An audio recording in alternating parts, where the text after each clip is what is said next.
GST রিটার্নের টাকা যদি এনএফটি বা আরটিজিএস বা আইএমপিএস যাই করুন না কেন বা অনলাইনে নেট ব্যাঙ্কিংয়ের মাধ্যমেই আপনি দেন না কেন, যদি পেমেন্টটা আটকে যায় তাহলে আপনারা কি করবেন, কি করলে আপনাদের জিএসটি ড্যাশবোর্ডের ইলেকট্রনিক ক্যাশ লেজারে শো করবে, আমি কিন্তু এই ভিডিওতে স্পষ্ট দেখাবো। তো চলুন ভিডিওটি শুরু করি। হ্যালো গাইজ, আপনারা দেখছেন নিউজ কোয়ারি ইউটিউব চ্যানেল। আমার চ্যানেল নতুন দর্শক হয়ে থাকলে প্লিজ চ্যানেলটা সাবস্ক্রাইব করবেন এবং পাশে থাকা বেল আইকনটি ক্লিক করে অল নোটিফিকেশানটি অন করে রাখবেন এরকম গুরুত্বপূর্ণ ভিডিও সবার আগে আপডেট পাওয়ার জন্য। তো চলুন ভিডিওটি শুরু করি। আপনি আপনার জিএসটি রিটার্ন দেবেন বলে যদি টাকা এনইএফটির মাধ্যমে বা আরটিজিএস, আইএমপিএস বা ইন্টারনেট ব্যাঙ্কিংয়ের মাধ্যমে আপনি টাকাটা আপনার ড্যাশবোর্ডে ক্রেডিট করিয়েছেন, কিন্তু যখন আপনি পেমেন্ট স্ট্যাটাস চেক করছেন, পেমেন্ট ট্র্যাক করছেন, তখন কিন্তু আপনাদের এরকমটা দেখাচ্ছে যে your payment status is not paid, payment of challan is yet to be made. ঠিক আছে, তো যদি এরকম দেখায়, ধরুন একাধিক টাইম দেখাচ্ছে, কারণ জিএসটিতে যদি আপনি আইএমপিএস, এনএফটি যাই করুন না কেন বা যেভাবে টাকাটা আপনি ক্রেডিট করান না কেন, 24 ঘন্টার মধ্যে কিন্তু টাকাটা আপনাদের ইলেকট্রনিক ক্যাশ লেজারে শো করবে। এবার যদি আপনাদের সেই টাকাটা যদি ইলেকট্রনিক ক্যাশ লেজার বোর্ডে শো না করে, তাহলে কি করবেন? সোজা আপনারা আপনাদের মোবাইলের যে কোনো একটি ব্রাউজার ওপেন করে gst.gov.in এই ওয়েবসাইটে চলে আসবেন। তাছাড়াও ভিডিও ডেসক্রিপশন বক্সের নিচে কিন্তু আমি এই যে ওয়েবসাইটের লিঙ্কটি দিয়ে দেবো। আপনারা এখান থেকে সোজা চলে আসবেন সার্ভিসে। আপনারা কিন্তু লগ ইন করবেন না, লগ ইন না করে সোজা চলে আসবেন কিন্তু সার্ভিসে চলে আসার পরে এখান থেকে একাধিক অপশান কিন্তু আপনারা পেয়ে যাবেন। তার মধ্যে একটি অপশান কিন্তু পেয়ে যাবেন, সেটি হচ্ছে পেমেন্ট বলে। এই পেমেন্টে কিন্তু আপনাদের ক্লিক করতে হবে। তো পেমেন্টে ক্লিক করার পর আপনাদের পেজটা কিন্তু রিলোড হয়ে নতুন একটি ইন্টারফেসে নিয়ে চলে আসবে।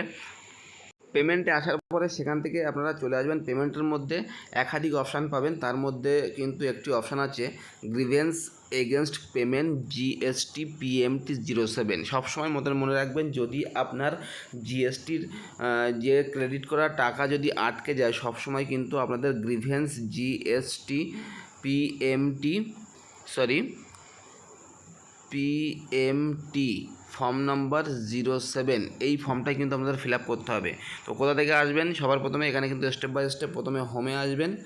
এখানে কিন্তু হোম দেখতে পাচ্ছেন, তারপরে সার্ভিসে আসবেন। সার্ভিস থেকে পেমেন্টের মধ্যে একাধিক অপশান থাকবে, তার মধ্যে একটি অপশান থাকবে, সেটি হচ্ছে grievance against payment GST PMT 07। এখানে চলে আসবেন। আসার পরে আপনারা এখান থেকে সবার প্রথমে গ্রিভেন্স টাইপের যে ফর্মটা সেটা কিন্তু দেখতে পাবেন। এখানে আপনারা কী করবেন, গ্রিভেন্স সবার প্রথমে এই জায়গাটাই আপনাদের প্রিভিয়াস গ্রিভেন্স নাম্বার, যদি আপনি আগে গ্রিভেন্স না করে থাকেন বা যদি আপনি অভিযোগ করে থাকেন, তাহলে কিন্তু আপনারা এখান থেকে সেই নাম্বারটা বসিয়ে দেবেন। তারপরে এখান থেকে গ্রিভেন্স রিলেটেড টু, যেহেতু আমি এনএফটি আরটিজিএস করেছি, সেক্ষেত্রে কিন্তু আমি এনএফটি আরটিজিএস রিলেটেড ইস্যু কিন্তু সিলেক্ট করেছি। এখানে কিন্তু আরেকটা অপশান আছে, আপনারা সেটা কিন্তু যদি এনএফটি না করে থাকেন, সেটা যদি অনলাইন করে থাকেন, তাহলে কিন্তু সেটা করবেন। তারপরে এখান থেকে আপনাদের যে রাজ্যের নামটি কিন্তু এখান থেকে সিলেক্ট করবেন, নিচের দিকে চলে আসবেন।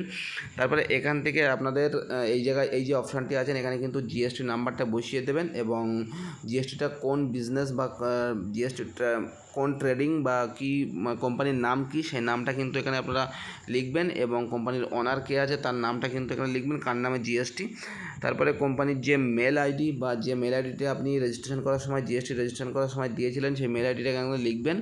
তারপরে কিন্তু জিএসটি রেজিস্ট্রেশন করার সময় যে নাম্বারটি আপনি রেজিস্ট্রেশন করেছিলেন, সেই নাম্বারটি এখানে লিখবেন। তারপরে এখানে পারমানেন্ট অ্যাকাউন্ট নাম্বার আপনি লিখতেও পারেন, না লিখতেও পারেন, স্কিপ করে যাবেন। এখানে কিন্তু ডেসক্রিপশান কিন্তু আপনাদের 4000 ওয়ার্ডের মধ্যে লিখতে হবে, ক্যারেক্টারের মধ্যে লিখতে হবে। তো এখানে কিন্তু আপনাদের মন পছন্দ মতো আপনারা লিখবেন, আমি কিন্তু লিখেছি। ঠিক আছে, এটা কিন্তু আপনারা মন পছন্দ মতো লিখবেন ডেসক্রিপশানে। এবং আপনারা এই জায়গাটায় কিন্তু একটি সাপোর্টিং পিডিএফ কিন্তু আপনাদের আপলোড করতে হবে। যদি যারা এনএফটি বা আরটিজিএস করেছেন, কিন্তু টাকাটা এখনও ক্রেডিট, আপনাদের ব্যাংক থেকে টাকাটা কেটে নিয়েছে, কিন্তু টাকাটা এখনও ইলেকট্রনিক ক্যাশ লেজার বোর্ডে আপনাদের শো করছে না, জিএসটির ইলেকট্রনিক ক্যাশ লেজার বোর্ডে শো করছে না, তাহলে আপনারা কী করবেন, যে চালানটা আপনি ব্যাংকে জমা দিয়েছিলেন, সেই চালানটা কিন্তু আপনাদের এখানে আপলোড করতে হবে। তো আমি দেখিয়ে দিচ্ছি, দেখুন এই সেই চালান, এই চালানটাই কিন্তু আপনাদের ওই জায়গায় কিন্তু আপলোড করতে হবে। এবং এটা কিন্তু আমি পেমেন্ট করা চালান, এখানে কিন্তু আপনারা অন স্ক্রিনে দেখতে পাচ্ছেন, এবং তার ব্যাক সাইড কিন্তু এটা আপনারা দেখতে পাচ্ছেন এখানে কিন্তু সমস্ত কিছু দেওয়া আছে। এখানে কিন্তু কোম্পানির যে সিল স্ট্যাম্প সেটাও আছে এবং টোটাল অ্যামাউন্ট আমি কত জমা দিয়েছিলাম 300 টাকা সেটি কিন্তু এখানে দেখা যাচ্ছে এবং কত তারিখে আমি জমা দিয়েছিলাম সেটি কিন্তু এখানে দেখতে পাচ্ছেন। এবং এখানে কিন্তু ব্যাংক কর্তৃপক্ষ তাদের যে নাম্বার লেখার দরকার সেগুলো কিন্তু লিখেছে এবং এখানে কিন্তু ইউটিআর নাম্বার, এটি কিন্তু সবথেকে মেন ভাইরাল পয়েন্ট। এই ইউটিআর নাম্বারটাই কিন্তু আপনাদের প্রয়োজন হবে।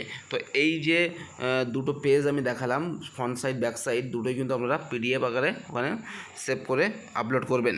অর্থাৎ আমি কিন্তু পিডিএফটা এখানে আপলোড করে দিয়েছি।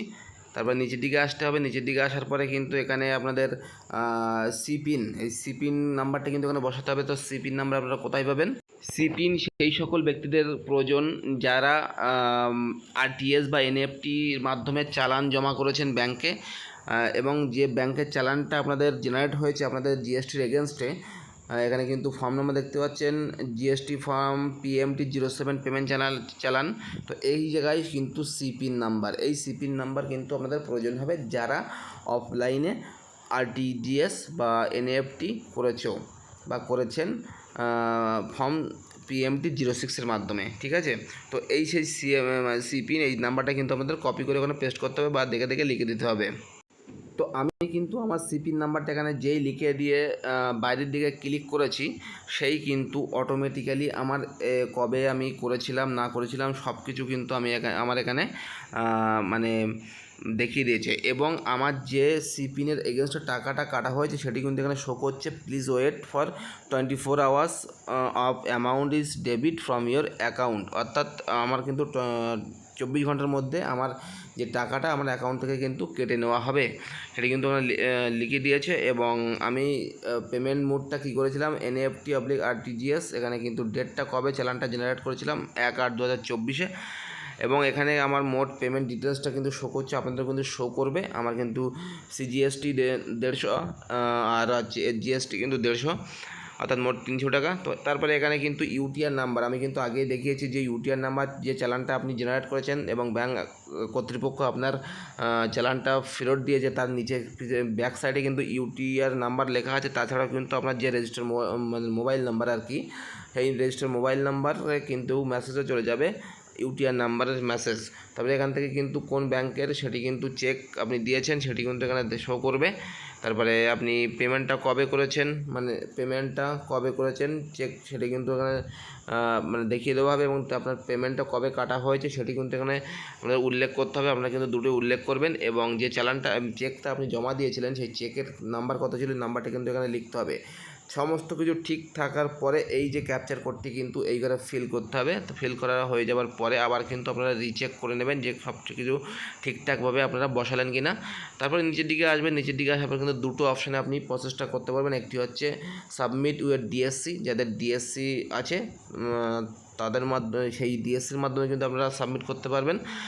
এবং যাদের ডিএসসি নেই সাবমিট উইথ ইভিসি, এই সাবমিট উইথ ইভিসিতে কিন্তু আপনারা ক্লিক করলে আপনাদের যে রেজিস্টার মেল বা মোবাইল নাম্বার আপনি জিএসটিতে লগ ইন রেজিস্ট্রেশন করেছিলেন সেই মেল বা সেই মোবাইল নাম্বারে কিন্তু একটি 6টি সংখ্যার ওটিপি যাবে এবং সেই ওটিপিটা আপনারা কিন্তু বসিয়ে দেবেন। ওটিপিটা কিন্তু আপনাদের এমনও থাকতে পারে M1234Z এরকম কিন্তু থাকতেও পারে। আপনার যেমনটা থাকবে ওটিপি যেমনটা আসবে মোবাইলে তেমনটাই কিন্তু আপনারা ওখানে বসিয়ে দেবেন এবং দেওয়ার পরে আপনার যদি সমস্ত কিছু ঠিক থাকে তাহলে কিন্তু এরকম একটি মেসেজ আপনাদের শো করবে যে গ্রিভেন্স ইজ সাবমিটেড সাকসেসফুল